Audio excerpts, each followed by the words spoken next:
des auditeurs. Avant de nous engager dans cette mission, je pense qu'il y a un certain nombre de risques.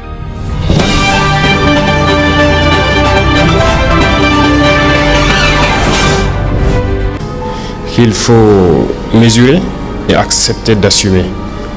Et parmi ces risques, il y a le fait de ne pas réussir la mission pour laquelle on était venu. Donc quand on vient, c'est soit ça passe ou ça casse. Dieu merci, on a pu réussir la mission pour pouvoir donc imprimer notre vision des choses à notre pays.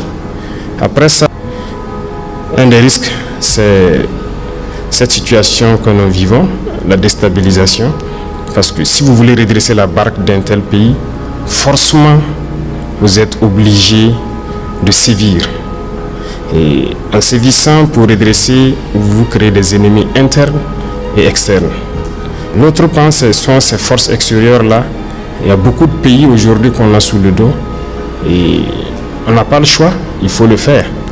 Voilà, si nous voulons que notre patrie soit indépendante, si nous voulons notre souveraineté, si nous voulons que les Burkinabés mangent à leur faim, si nous voulons que nos enfants aillent à l'école sans payer un franc, si nous voulons que demain, le paludisme qui est une des maladies les plus répandues au Burkina Faso, que nous puissions soigner notre population sur certains mots à 0 franc, certains rêves que nous avons, mais il va falloir faire beaucoup de concessions, il va falloir empêcher certaines puissances de nous piller et ça crée beaucoup d'ennemis. Le capitaine Thomas Sankara a été mal compris à un moment donné, peut-être parce qu'ils ont commencé fort, mais il fallait laisser le peuple voir, comprendre ce que c'est que ces comploteurs, communiquer avec le peuple. Et aujourd'hui, je pense que c'est vrai. Nous avons d'ailleurs choisi la date du 2 octobre pour le lancement des journées patriotiques, d'engagement patriotique. C'est justement pour corroborer avec le DOP. Parce que ce discours, c'est un référentiel. Et je pense que certains pays loin de notre sous-région ont utilisé ce référentiel pour se développer. Et ils nous le font comprendre parce qu'ils ont puisé beaucoup de choses de ce discours-là. Et c'est d'actualité, nous nous en inspirons et nous adaptons au contexte. Je dirais que le moral des troupes est au beau fixe parce que s'engager pour défendre la patrie, vous savez, quand on est militaire et qu'il y a un autre état d'esprit naturel qui est là au sein de l'armée. Et se lever, prendre son sac à dos, son arme et partir au front, c'est pas donné à tout le monde. Mais généralement, dans la tête du militaire, quand il part, c'est avec fierté qu'il part. Il sait ce qui peut arriver, mais c'est avec fierté qu'il part. Et aujourd'hui, avec ce que nous avons mis en place, ce que nous essayons de faire comme effort à travers l'accompagnement du peuple, beaucoup de militaires sont vraiment fiers d'être militaires. Voilà pour qu'ils se donnent corps et âme. Et avec tout l'accompagnement que le peuple aussi fait à leur endroit, je pense que ça ne peut que booster le moral. C'est vrai que ces situations de déstabilisation ne les affectent pas, mais ça les donne encore plus de courage de se battre. Ils comprennent mieux pourquoi ils doivent se battre pour leur patrie.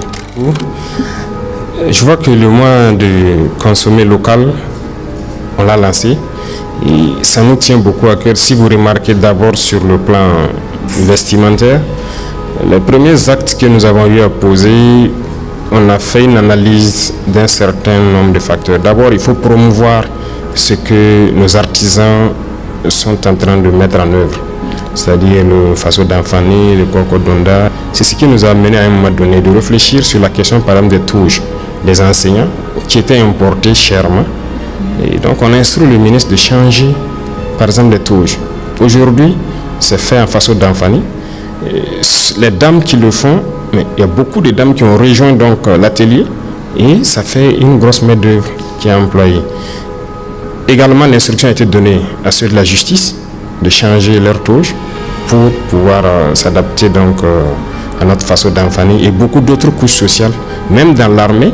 Je pense que si vous avez bien suivi la tenue même du ministre au conseil des ministres, c'est du façon d'Anfani en fait. Donc il y a beaucoup de choses qu'on essaie de faire promouvoir ce qui est fait localement. Et nous ne cesserons de parler de la situation donc, du terrain, parce que c'est l'essence même de notre combat. Et comme vous avez pu le constater, je pense que dès qu'on a commencé nos actions, il y a eu un autre visage du terrorisme que les Burkinabés ont découvert. Voilà, donc ça nous a interpellé beaucoup, que ce n'est pas juste du terrorisme.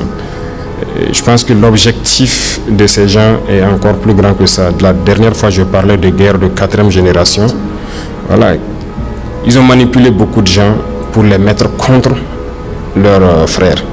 Aujourd'hui, vous regardez tant chez les terroristes que chez nous, ce sont des jeunes qui meurent. Et donc, il faut freiner ça, il faut arrêter ça vite.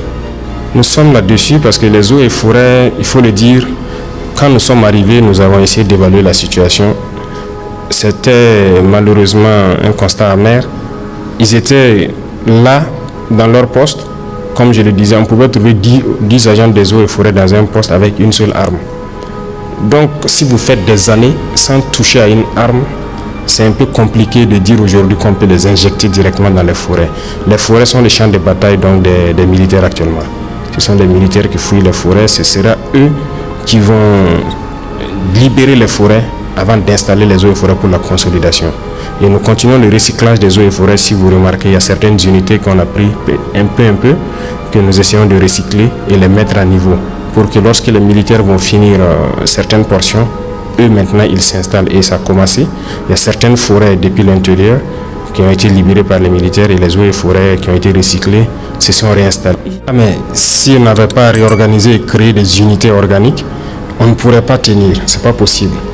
Parce que comme ils l'ont dit, dès qu'on a pris notre virage, vous avez vu que l'intensité des combats est montée d'un cran. Et il fallait s'adapter automatiquement. Et chez nous, dans l'armée, quand on dit une unité, ce sont des gens qui vivent ensemble, qui se connaissent et qui combattent ensemble. Et quand il y a des situations, ils sont prêts à tous mourir ensemble, mais ils ne peuvent pas avoir certains comportements. Depuis longtemps, nous ne combattons pas en unité. Voilà, on aime dire dans notre jargon, c'est des cotisations.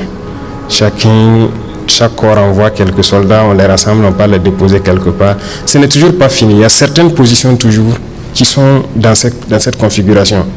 Et c'est difficile de combattre comme ça. Vous partez, vous retrouvez sur le terrain, vous ne vous connaissez pas bien. Vous n'êtes pas habitué, vous ne connaissez même pas son nom.